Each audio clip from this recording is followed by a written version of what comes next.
Welcome back to another new exciting video, guys. Finally, OpenAI is giving the Codex access for free. Yes, you have heard it right.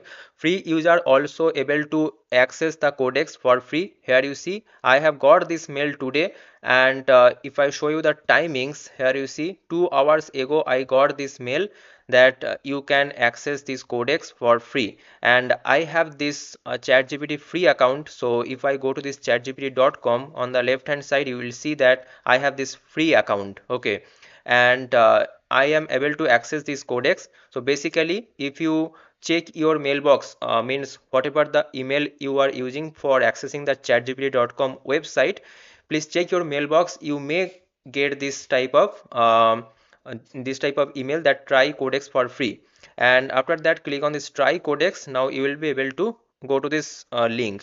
Otherwise, what you can do, you can go to this link. So I will give this link in the description box. If you go to this link also, here you see that try with free and grow or enjoy 2x rate limits on other plans for a limited time. So for a limited time they are giving this free and go users to access this Codex for free. Okay, so what you can do, you can click on this try in your ID. So for after that you will get this VS Code, cursor, JetBrains wrap, this kind of option. So if you want to use inside VS Code, you go to this extension marketplace on the left hand side, and there install this extension, which is the Codex. Okay, so here simply write this Codex, and after that you see that this is the extension that you will get. So simply install it. Okay, and on the left hand side you will find this kind of icon.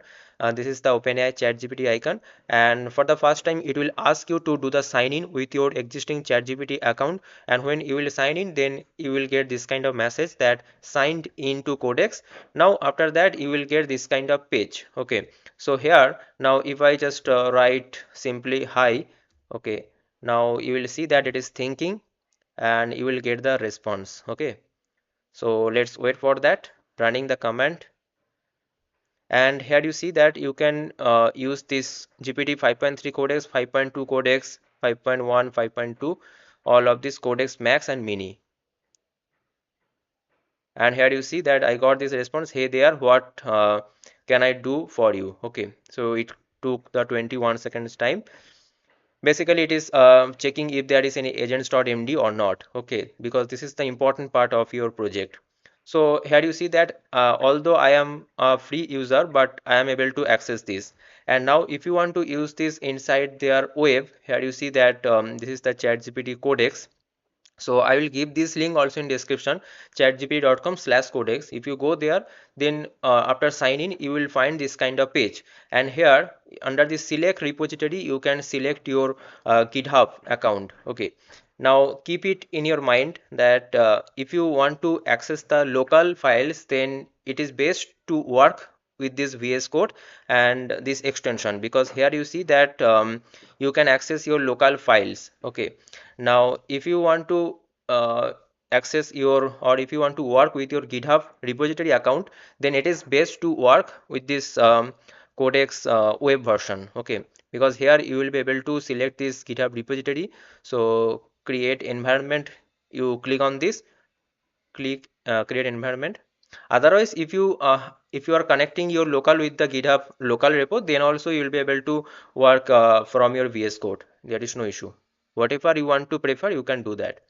So what I am doing this, why I am doing this, because here you see that I have connected my GitHub already. Okay, so for the first time when you will do the sign up, then you will see this kind of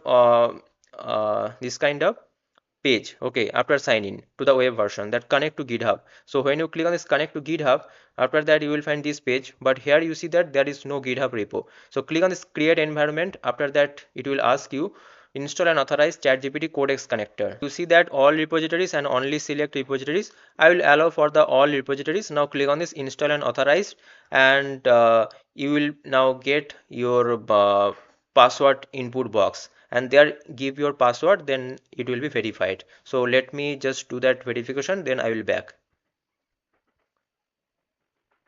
So I have done my verification, and on the left hand side you will also find this Codex option in your chatgpt.com. Okay, so if you now click on this Codex, here you will find this. Okay, and now here you see that all of my GitHub repositories now it is showing here. Okay, so now you can do the changes. It is exactly similar like the Google Joules or this OpenAI Codex. Already I discussed a long time ago when it released for the first time. Okay, and also cursor agent, they all works in the same way. You can select the branches, okay, and you can check out between them. Yes, so these are the process, and I will make another separate video that how you can actually work within the VS Code by selecting this GPT 5.3 Codex model for free for making the project. And also I will share with you the output, what type of output I am getting from this GPT 5.3 Codex, because I have not tried this model till now. I will try it and will share the experience with you guys. And in the meantime, you also please try it, and let's meet in the next video. And if you want to get this type of videos more, don't forget to subscribe this channel. See, in this channel you will get all of the latest notifications. Okay, so as I found this news, as soon as I found this news, I thought to share it with you guys, because you are my community, you are my subscribers. Okay, you are like a family to my channel. Okay, so yes, please share, make sure you subscribe this channel, please like this video if you found helpful, and see you guys in the next video. Thanks for watching. Bye bye, take care.